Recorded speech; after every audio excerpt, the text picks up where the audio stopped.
Hey guys, Sidewinder here for Community Starcraft 2. I'm bringing you another pro replay. This is going to be a match between the Yellow Zerg, coLCatZ, and yes, coLCatZ did also move over to Complexity, along with Minigun and a couple others from Team Root. I think Drewby was part of that, but I'm not totally sure. I know their supposed best player, Kiwikaki, did not move over. He has actually joined another team that escapes me right now.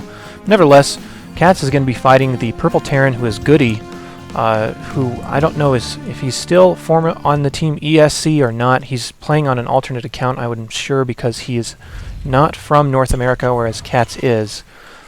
Pretty sure, yeah, I'm pretty sure GoOdy is playing on an account on the North American server. But nevertheless, we're going to get to this map. This map is called Belshire Beach. It's a really cool map that the GSL just recently introduced, and it makes for some really fun games. It's actually a really cool looking map. If we go around, you can see there's like water here, but you can walk through all this. The water is just kind of there for visual effect. In terms of the actual setup, there is a natural, obviously, right outside your door, but instead of a ramp, they have a little plateau right here so that you can set your units on the plateau and fire down, the same way you'd be able to for a ramp, but it's a lot easier to bypass and get into the base. So you'll see some weird interactions with that opening right there. But nevertheless, there is a second, or rather a natural expansion here, a ramp down to your third, but this third is actually fairly hard to hold, and it makes for situations in games where people are struggling to hold expansions, and usually if you're able to put up an expansion and hold it, at least beyond your third, you're in really good shape. There's constant counterattacks, the map is pretty large, so there's a lot of action to cover, and I actually especially like this map for Terran versus Zerg, because the Zerg can move around so fast if they spread their creep, whereas the Terran can also be dropping everywhere, so it can create some crazy games. GoOdy is actually going for, it looks like a Reaper expand, as he did start a Reaper, and this drone is going to get in here, and you should know that a Reaper is on the way. But the Reaper is basically for scouting information beyond this initial SCV, which can be killed by Zerglings really easily. And not to mention the Reaper can get in there and do some damage. What we might actually see that I haven't seen yet, among all of the GSL that I watch, is parking a Reaper up here, denying mining on like 3 or 4 mineral patches here at the Zerg Natural. But coLCatZ actually did hatch first, which is fairly safe on this map, and spawning pool is also going up for coLCatZ. One other interesting thing that a Reaper expand does, if you're scouting it from a Zerg perspective, is very rarely are they going to follow this up with Hellions. Mostly because they have a tech lab already down, they're spending gas on Reapers, so the Hellions will either be late or just not there at all. So if you're a Zerg player, you're going to see a Hellion moving out. There's actually a couple of SCVs with it. He's going to want to go ahead and set up a bunker here and try to pressure with that bunker. If you're coLCatZ, this is actually a pretty bad situation since you hatched first. You're going to have Zerglings on the field a lot later. If you can get a Queen out and get a Spine Crawler set up, you might be able to hold this off.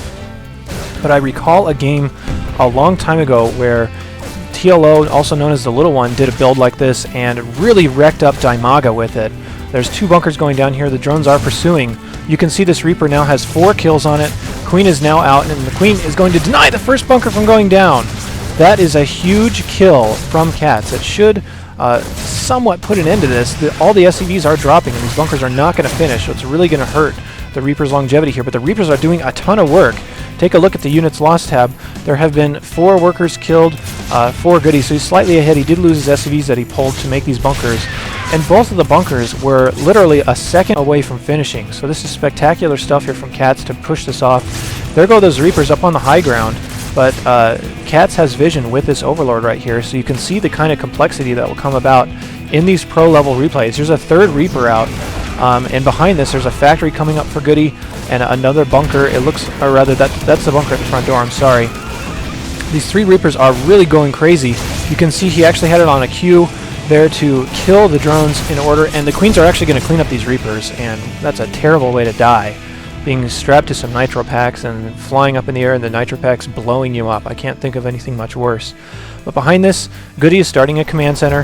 He's getting his factory up, and he's going to swap the factory onto this tech lab. So Blue Flame Hellions may still be incoming, but I really doubt it. There's actually 2 starports starting here for GoOdy. GoOdy is actually known for his mech. He will run mech in every game and every matchup, which is really unusual, particularly against Zerg. You don't see a lot of mech-only play since they rely so heavily on those Marines to fight off Hellion, or not Hellions, but Mutalisks. Sorry, I'm getting distracted because there is in fact a Hellion coming out of this factory. No Blue Flame research has been started. I'm not really sure what GoOdy wants to accomplish with this build here, but if he's going for Hellions, I would imagine Banshees out of this would be the next step, and just keeping up the harassment. It's actually pretty rare to see GoOdy go for these big harassment-centric strategies, but CatZ actually has a Roach Warren coming up right here at his natural, and the Roaches will actually put an end to the Hellions, but the problem is that the Banshees will be inbound right after that, so you either need to put down an evolution chamber and put up some spore crawlers, use your queens heavily, or get up a spire quicker than Zergs would normally like to in this matchup. A couple of Hellions are just kind of roaming around the map here. As we can see, checking back into the Zerg base, CatZ actually has replenished his drones pretty well. These two Hellions are going to fight this queen. They need to not get surrounded by these Zerglings. The Scanapede is trying to help out, but he's not going to do much. The two Hellions are doing okay, but the queens are going to block this off pretty well. Very minimal damage they're taken from CatZ by this GoOdy harassment, and here comes two Banshees out from GoOdy, and CatZ is actually going to scout this, so he's responding with an evolution chamber. He's making extra queens so that he can fight off these Banshees. If you have extra queens at your expansion, you can usually just lay down one spore crawler, so that you can detect any cloaking that might be going on. We actually don't see any cloaking coming down here from GoOdy. Wow, he actually plopped it down right in the spot that I was hovering over, but nevertheless, it will detect these Banshees, and then the queens can actually fight them off pretty well. You can also throw down transfuses on each of your queens as they start to get hurt, so people definitely underestimate the defensive capabilities of the queen. CatZ is actually putting up a few extra spore crawlers just for the sake of safety. There's one going up here, there's one already in the main mineral line, and it looks like another, oh no, that's a spire is actually starting back there, so GoOdy is kind of forcing CatZ's hand here so far.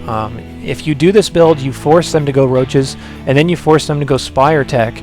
They really don't get a good force of Zerglings out on the field that they would usually like, and they especially don't get drones on the field like they would like. Normally by this time in the game, Zergs would actually be taking their third if they weren't undergoing so much pressure. If we take a look at the income tab, GoOdy is right on CatZ's heels in terms of how many workers he is fielding right now. So harassment against Zerg, especially in a style of Reaper, Hellion, Banshee, can get a lot done. I do like GoOdy putting out a couple of Vikings, and this will mostly be just to seek around the map and kill stray overlords. But if we look on the minimap, there's really no stray overlords around the map for CatZ, so these Vikings are not going to do a ton. CatZ is knocking down the rocks to take his third, and look how cool this creep is underneath the water. Totally nerdy here to be saying stuff like that, but nevertheless, pretty cool stuff coming down here, and you can see the creep will kill all these trees once it spreads over them. But anyway, an interesting development, GoOdy is actually throwing down two armories, and I can't figure out where these armories are. I don't know where he has placed them, but nevertheless, double armory means he's going to either be upgrading his ground mech very heavily or his air mech very heavily. I'm not really sure what direction GoOdy wants to go with this, but you can see he's now going to be on 3 factories, which Mutalisks will actually do really well against this. We see a huge flock of Mutalisks about to spawn 4 CatZ. There's already a bunch on the field with 6 more on the way. Infestation Pit is now coming down, which is really good against mech, especially heavy Thors if you can just neuroparasite them. And there's also tanks and Thors coming out here for GoOdy. GoOdy is going to be skating on thin ice here for just a moment while he has very little defense against these Mutalisks. There is a couple of missile turrets actually in pretty good spots here for GoOdy, but there's still openings that these Mutalisks could get into if CatZ is willing to probe around just a little bit and find those openings. There are some Vikings in the sky, but Vikings versus Mutalisks is not very cost effective in terms of from a Terran standpoint. Here comes +1/+1 on GoOdy's ground mech, which is kind of what I expected since he does run so heavy ground mech. CatZ is actually double expanding. His hatchery at his 3rd is done. His 4th is on the way, and there's actually a Raven coming down as well, which can be very useful against these Mutalisks, especially if he does something rare that I almost never see, which is the Seeker missile usage against these Mutalisks. if you can position it very cleverly and get them to clump up and then drop a seeker missile without them noticing, or if you can drop it in a sense that the Mutalisks are moving forward and they have that kind of, I guess, cooldown of deceleration, then you can nail them with seeker missiles if you get a really nice shot off. And admittedly, the Zerg kind of has to make a mistake for that to happen, but it is still possible, and I'm not actually sure if that's what the Raven is for, or if the Raven is going to be for point defense drones or these auto turrets that you can put down to help fight off these Mutalisks. But GoOdy running mech against Mutalisks is really weird. I mean, you can see how many Vikings he has in the air. He's going to need Thors. He's going to keep his army all clumped together. He has Ravens out, but no like Marines or anything, which is standard to fight Mutalisks, considering Marines do so well against them. Meanwhile, coLCatZ actually has Neuroparasite coming, 3 Infestors on the way. I'm pretty sure he has his Pathogen Glands. Yes, he does. A couple of Spine Crawlers. He's getting his Hive tech up, so he's teching up very fast. One thing that will really hurt this mech composition is Broodlords, considering that Ravens don't really do much against Broodlords. Vikings can be countered by these Mutalisks or Corruptors if you can get them out in high enough numbers, which is really the reason behind coLCatZ getting all these extra gases. And you can actually see one of these gases actually is a rich Vespene Geyser, which means that it puts out gas it's 50% faster. I'm pretty sure that's what it is. If you take a look at how much this is dropping per resource harvested, it's dropping by 6. So there's 6 there, 6 there, so he's actually getting 50% more off of this geyser without having to spend extra drones to get it. And coLCatZ is actually taking a 5th. GoOdy is ready to go though. He is not messing around. Here come Mutalisks in here once again. This is another big problem with running mech, is that you're so slow, and if they have a lot of Mutalisks in the air, it can be really brutal. He's going to lose one of these Mutalisks, and down it goes. There's so many Blue Flame Hellions on the field, though, and a lot of SCVs pulled to repair. Infestors drop a whole bunch of Pathogen Glands, drop a whole bunch of Fungo Growths, and really weaken a lot of this mech for GoOdy. But it looks like coLCatZ is going to actually lose this base, so he has to run away. Here come a whole bunch of Corruptors. 9 Roaches are on the way.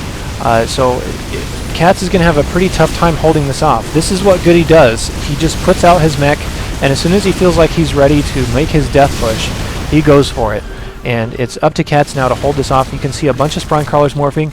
Greater Spire is coming up, and there are Corruptors in the air. So if he can get Broodlords out by some means, he will be fine against this. There are still a lot of Vikings in the air, though, and he's going to have to find some way. He actually Neuroparasites a couple of Thors, so these Thors are going to be fighting anything that they can target. If you're coLCatZ, you can actually manually target these. You'd actually want to target your own Thors. But down go all the forces in the front for GoOdy, and coLCatZ may actually clean this up. It's going to be pretty close since it's Roach versus Thor at this point, but the 2 Thors that were Neuroparasited are virtually untouched. coLCatZ's pressure continues to go on, and coLCatZ is actually attacking his drones into these Blue Flame Hellions, and those drones are going to get roasted up really quickly.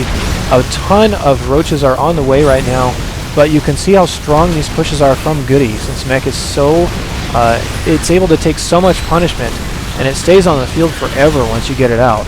But nevertheless, coLCatZ has to pull more drones. It doesn't do anything. The Roaches can now focus down these Thors, which actually kills them pretty fast. The second Thor is going to drop here any second. He can keep his Roaches alive, and down they go.